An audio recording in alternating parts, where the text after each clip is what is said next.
morning. It's really both an honor and a pleasure to be able to present on homeless youth at the HIV Planning Commission. I think if I had remembered how large this audience was, I might have declined, but it's good to be here, especially to talk about youth homelessness. So I'm going to skip this slide. This is just my affiliations and support. And just give you an overview of what I'm going to talk about this morning. So I'm going to provide information on the prevalence of youth homelessness in LA County, including the characteristics of homeless youth and their distribution and services for homeless youth in Los Angeles County. I'm going to talk about the prevalence of HIV among homeless youth and also present information on HIV testing rates in LA County. And then I'm going to end by focusing on a particular type of intervention for homeless youth.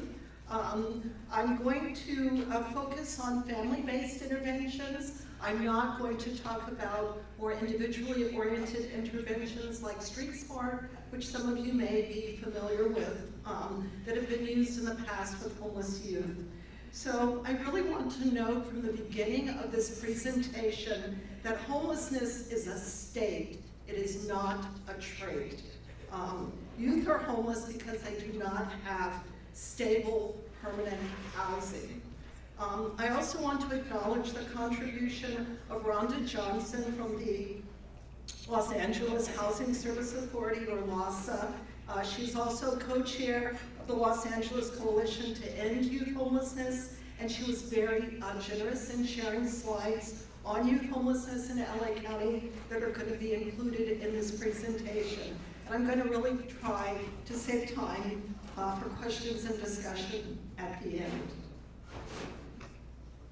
So I just want to start out by saying that there are about 2 million homeless youth on the streets in the United States each year.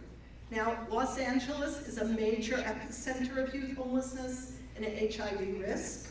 So this is information from the HUD 2013 point-in-time estimate. So this is an estimate that's done where people go out specific days and evenings and count homeless people throughout Los Angeles County. There's been a really major effort in the last few counts to try to reach homeless youth and include them in this count.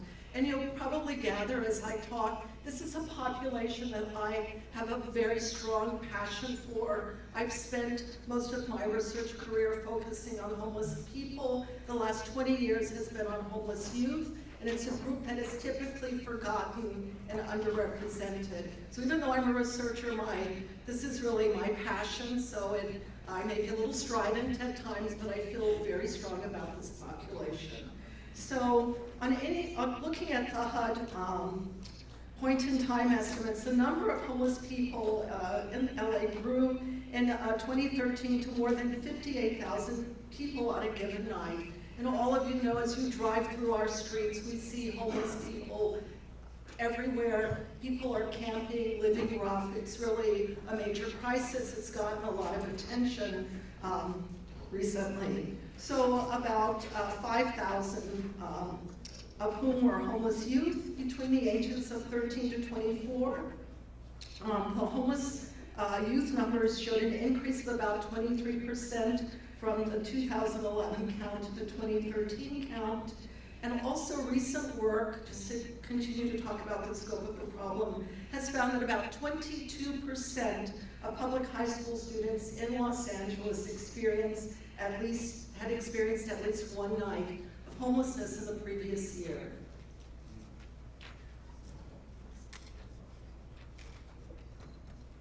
So who are homeless youth?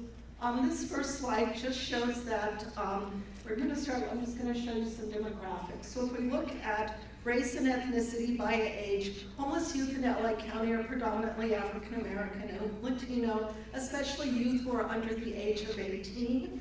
There's almost an even split between those two groups. When we look at youth who are 18 to 24 years old, youth we think of as transition age youth, or TAY, There's almost an even distribution across the various racial and ethnic groups. Most of our homeless youth are males. Among the younger youth, there's almost an even split between males and females, and among older youth, there are twice as many males as females. So, this is just a snapshot of what life is like for homeless youth on a day-to-day basis. So this is just a snapshot of health, homelessness, and demographic characteristics. So you can see from this slide that a high percent of homeless youth are struggling with substance use and mental illness. When we combine those 2%, about 63% are struggling with these issues.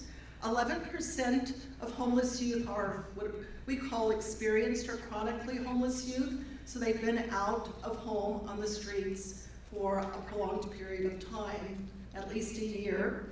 13% are LGBT youth. So why are our youth becoming homeless? So there are a variety of circumstances that take place in the lives of young people that contribute to homelessness. So one is family. I'm just going to put all these up here. Something about the moving in and out that makes me a little crazy. So youth fall into homelessness because of family problems. Youth sometimes leave home because of they're experiencing physical, emotional, or sexual abuse. They may have family members who are experiencing mental illness or substance abuse. Some youth are actually pushed out of their homes. They are kicked out, often due to their sexual orientation, or parents just cannot afford to care for them any longer. So that's one big category. Another big category is emancipation. So we see youth who are 18 or older are emancipated from the foster care system. They age out. We do have more housing programs for those young people now, but young people sometimes leave those housing programs. Either they're not able to comply with the rules of the programs, or the programs are not able to meet the needs of young people. And I'm not going to talk about economic problems. I'm going to kind of blend economic problems and family homelessness together. So some youth become homeless when their families experience financial setbacks. Parents lose a job. Parents are not able to pay the rent. Families lose their housing. The youth become homeless because of that. We also are beginning to see, we have a group of young people, and we don't know as much about these young people, who have grown up homeless. Their families have been homeless for most of their lives. And that's a group that we don't know a lot about. So let's just look at the prevalence of homeless youth in Los Angeles County. So here are the locations by SPA for 2013 data. So there are large numbers of homeless youth in SPAs 4 and 6, especially among older homeless youth, 18 to 24 years old, those transition age youth.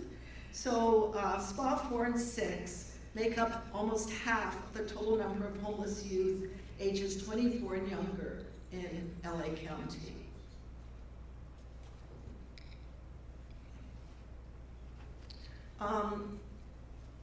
The next slide just is an overview of housing and services for homeless youth in LA County. And these are programs that are sponsored by LAHSA. So there are, as you can see from this slide, and it's kind of small, so I know you have to strain to see it, but what the slide shows is that there are a number of transitional housing programs throughout the county. What also can be seen from the slide is that there's a lack of housing programs in the San Gabriel Valley area, places like Pasadena, South Bay area, and this map does not show the Antelope Valley, where there really is a lack of housing and services for homeless youth, especially the transition age youth. There is, though, one transitional housing program for homeless youth 18 to 21 in Lancaster. This just gives you an overview. This is a snapshot of the housing programs that we have for homeless youth in LA County. So these are, we have shelter, transitional housing, and supportive housing beds. So the total number of beds is about 1,200. And this shows you the total number of homeless youth in LA County. And I will say the number is bigger than that point-in-time count. And this number really reflects what we're seeing in terms of the service needs of youth. And one of the issues that providers have is the, even though enumerators, the people who go out and count, work very, very hard to try to find homeless youth, there's still the feeling that the count underestimates the number of homeless youth. And when you see the service need number, it's almost twice as much. So you can see we're really not meeting the needs of homeless youth in terms of providing housing for this group. So let me move to what we know about HIV among homeless youth. So findings on HIV incidence are very limited in the United States. There really is no published or easily accessible published data on incidence. So I'm going to talk about prevalence. So as you can see, HIV continues to be prevalent among homeless youth, and these are prevalence estimates from studies that have sampled homeless youth throughout the United States. So we see that the rates of HIV prevalence do vary widely, and they range from about 0.3% to 11.5%. And the reason that we see such a wide range is because there are differences in the research designs and how prevalence is measured. So some of the studies have used biological testing, other studies have used self-report data. The last study is one of the most recent studies using rapid biological testing. So even though there's a lot of variability in the rates, even the lowest estimate that we see here, the 0.3%, is much higher than rates that we find in the general population of youth.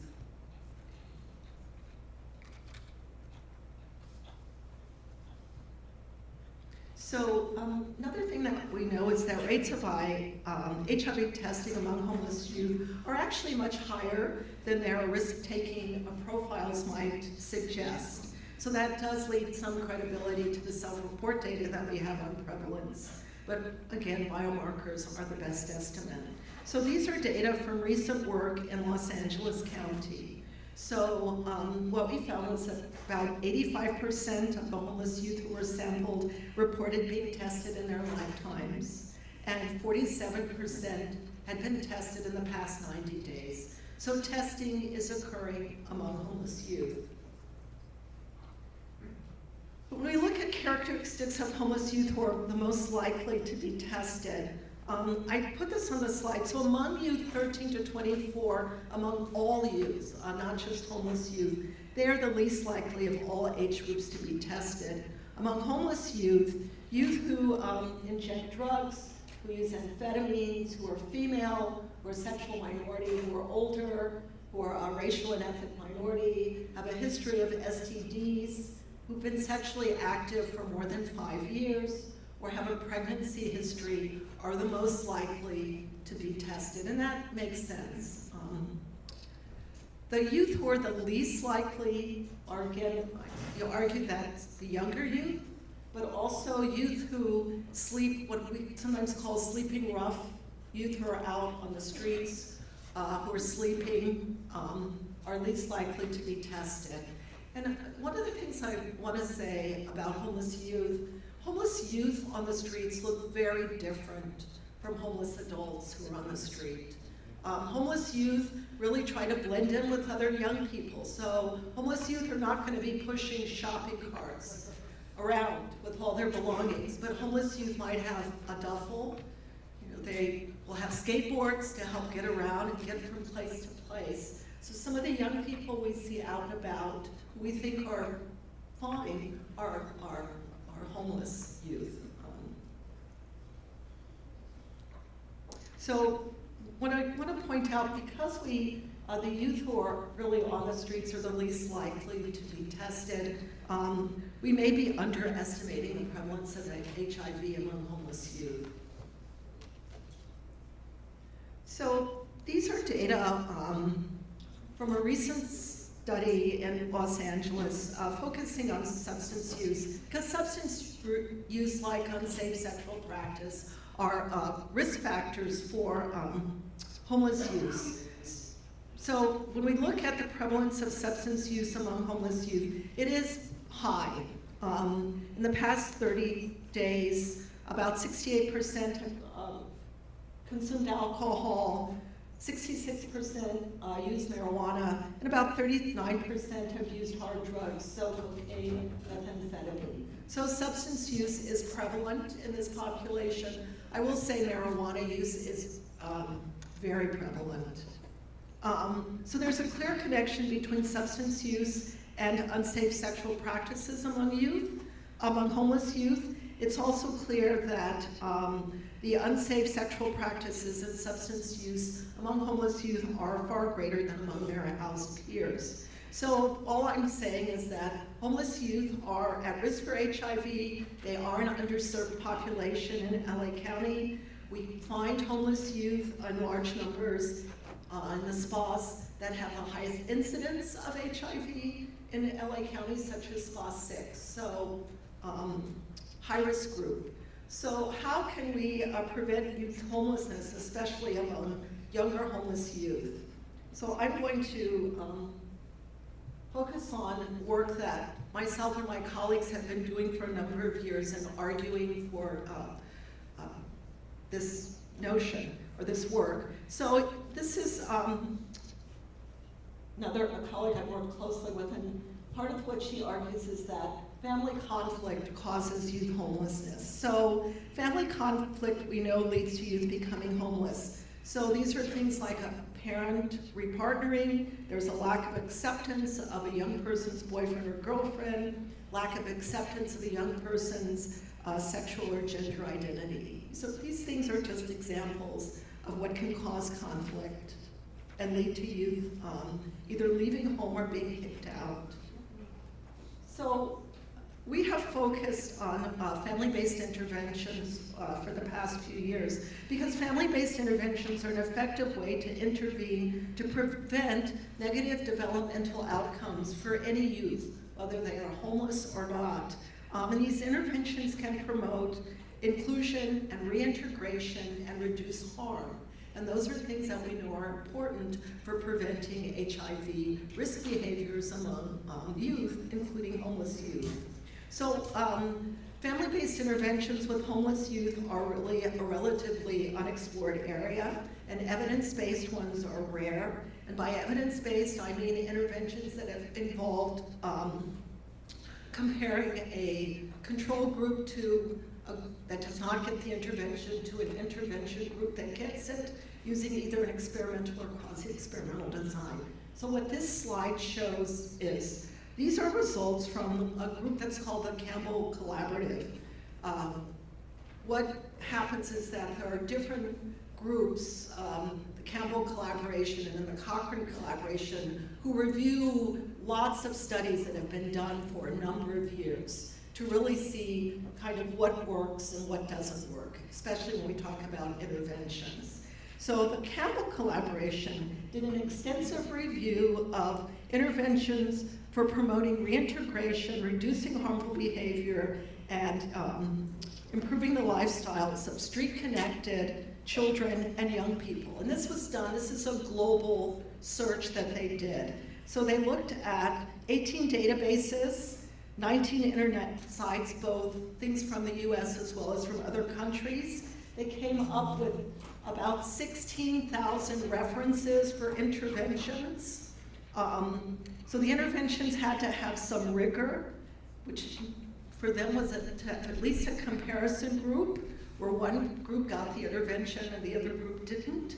And using that criteria, it yielded 12 references. So we're going from 16,000 to 12, global search. And from that, there were 4 studies with family-based interventions for homeless youth. It's just showing you this is really an area that's emerging. And these are the 3 family-based interventions. 2 are family therapy, the ecologically based family therapy and functional family therapy, and the other is Strive, which is an intervention that we've developed at UCLA. So all 3 were efficacious in reducing substance use among homeless youth. All 3 have been used with younger homeless youth. Strive does target sexual practices, so we saw an increase in safer sex practices. The 2 therapeutic techniques can be up to 5 sessions. Strive is, can be up to 16 sessions. Strive is 5 sessions. Strive is a psychoeducational model.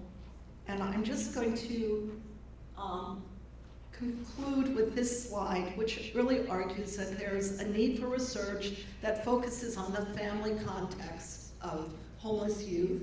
And we really need prevention strategies to re-engage young people with their families. That's what we're arguing for, and those are the types of interventions that we are trying to do. And I will say, when we talk about family, it is not kind of your nuclear mom and dad. It's where we have a very broad definition of family that includes extended family, caring adults, foster parents. So I want to conclude by sharing these 3 resources with you. One is the citation for the Campbell collaboration. The other 2, one is for the Cochrane review, and another is a review that was done more locally, I think in Pennsylvania. But these are 3 excellent resources. They're available on the web that give you nice, in-depth overviews about interventions for homeless youth, including HIV interventions. And thank you.